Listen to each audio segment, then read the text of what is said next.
के जरिए से अनुरोध कर रहा हूँ, जिसका एक हाथ है वो तो एक थाली हो भाई, पिछला कभी हाथ उठना चाहिए और नारे का जवाब पूरे जोर से हरियाणा सरकार मुर्दाबाद,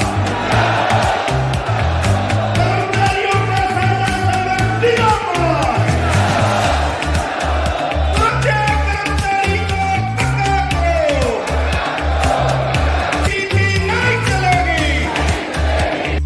इंट्रोडक्शन देके बताइए कि आज जो रैली हो रही है किस लिए कर की जा रही है और क्या कुछ ही में निर्णय लिए गए। धर्मवीर फोगाट, राज्य प्रधान सर्व कर्मचारी संघ हरियाणा। आप देख रहे हैं पूरे प्रदेश के तमाम विभागों का, तमाम जिला तहसीलों का कर्मचारी यहाँ पे मौजूद है, जिसमें सभी विभाग हैं, बिजली है, पानी है, शिक्षा है, स्वास्थ्य है, यूनिवर्सिटी है, सभी नगर पालिका नगर परिषदें हैं, तमाम विभागों के बोर्ड निगम कारपोरेशन के कर्मचारी हैं। कर्मचारियों को इस रैली में आने के लिए मौसम की बाधा भी नहीं रोक पाई। हजारों हजार कर्मचारियों ने इस रैली में भाग लिया है और सरकार को इस रैली के माध्यम से कर्मचारी अपना आक्रोश प्रदर्शित कर रहे हैं।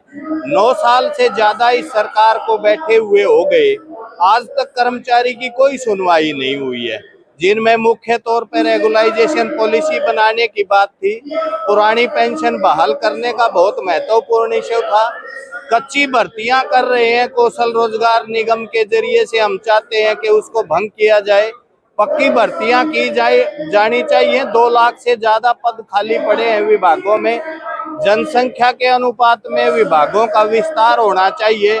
ये तमाम इशू हैं। 8वां वेतन आयोग का गठन करने का सवाल है, तमाम कैटेगरियों की वेतन विसंगतियां हैं। इन तमाम इशू को लेके प्रदेश का कर्मचारी यहाँ पे इकट्ठा हुआ है।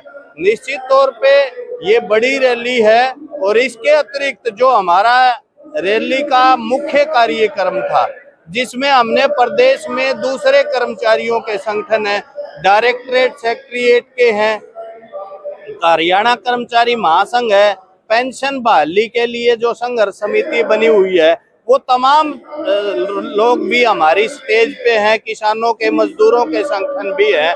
इससे हमारे को एक ये उम्मीद है कि आने वाले समय में सरकार ने जो गतिरोध बना रखा है, बातचीत नहीं कर रही है, लोगों की समस्याओं को सुन नहीं रही है, उसके ऊपर निश्चित तौर पे ये बड़ी एकता जो है सफलता प्राप्त करेगी और कर्मचारियों की, मजदूरों की, आम जनता की मांगे मानने को सरकार को मजबूर होना पड़ेगा। इससे पहले कई बार वार्ता आती है सरकार से उचित मांगों को लेकर, कौन सी मांगे ऐसे जिनकी आपकी सहमति बनी है उसको सरकार कोई वार्ता नहीं कर रही है। जो ये मुख्य इशू है, इन पे उसने आज तक एक बार भी बात नहीं की।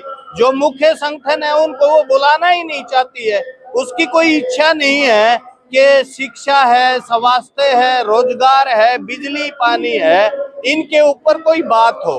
असल में जनता के और विकास के यही रियल इशू है, वो इनसे कतरा के निकल जाना चाहते हैं, कोई बात नहीं वो इनके ऊपर करना चाहते हैं। तो इसी के लिए आक्रोश है कर्मचारी में कि सरकार ने जो बातचीत के तमाम रास्ते बंद कर रखे हैं, तमाम जो तौर तरीके उसने ऐसे अपनाए हुए हैं, फूट डालने के, अलग अलग से बात करने के, हम ये चाहते हैं कि उसको एक मुश्त बात करके राहत देनी चाहिए। प्रदेश के लोगों के लिए है, प्रदेश का बजट, यहाँ का टैक्स का सिस्टम, गद्दी पे बैठा हर आदमी उसकी सेवा के लिए है। निश्चित तौर पे ये उसकी जिम्मेदारी है, वो आगे बढ़ के इस काम को ले और प्रदेश की जनता के काम आए। बिल्कुल, आज रैली है, क्या निर्णय लिया गया है इस रैली में, प्रदेश भर के जो कर्मचारी हैं आज एक काम लोगों ने किए, क्या निर्णय लिया है? हम ज्वाइंट के तौर पे भी आगे इस परिस्थिति को बढ़ा रहे हैं।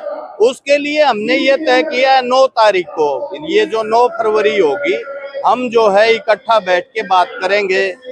सभी संगठन हरियाणा के लेवल का ज्वाइंट प्रोग्राम आपको आने वाले दिनों में मिलेगा और निश्चित तौर पे वो बड़ा प्रोग्राम होगा।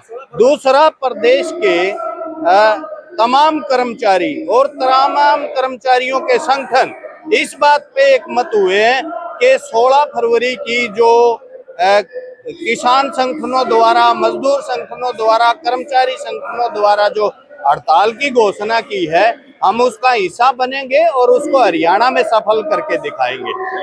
चुनाव आ रहे हैं, लोकसभा चुनाव, क्या कर्मचारी उसका विरोध करेगा? चुनाव निश्चित तौर पे एक ऐसा समय है जिसमें जनता के मुद्दों के ऊपर बात होती है। राजनीतिक पार्टियां अपना अपना एजेंडा स्पष्ट करती हैं। हम सरकार से भी और तमाम राजनीतिक पार्टियों से ये अपील करते हैं कि वो अपना एजेंडा साफ करें कि वो कर्मचारियों को, जनता को, मजदूर को क्या देना चाहते हैं। चुनाव लड़ना राजनीतिक पार्टियों का काम है, अपने इशू को लेके आंदोलन करना हमारा काम है। निश्चित तौर पे हम एकजुट है इस मामले में। विरोध करेंगे आप चुनाव का, जिस तरह से चुनाव का विरोध क्यों करेंगे? लोकतंत्र है देश में, सबको चुनाव लड़ने का अधिकार है और उनको ये चाहिए कि वो अपनी नीति स्पष्ट करे। चुनाव तो सब लोगों को लड़ने का अधिकार हमारे संविधान ने दिया, राजनीतिक पार्टियों को अधिकार है, लेकिन वो जनता के लिए करेंगी क्या राजनीतिक पार्टियां, ये महत्वपूर्ण इशू है। किसी व्यक्ति का, पार्टी का विरोध करने की बजाय नीति क्या है ये लोगों के सामने आनी चाहिए। क्या बड़े आंदोलन की घोषणा? निश्चित तौर पे बड़े आंदोलन की घोषणा प्रदेश के आप देखेंगे आने वाले दिनों में हो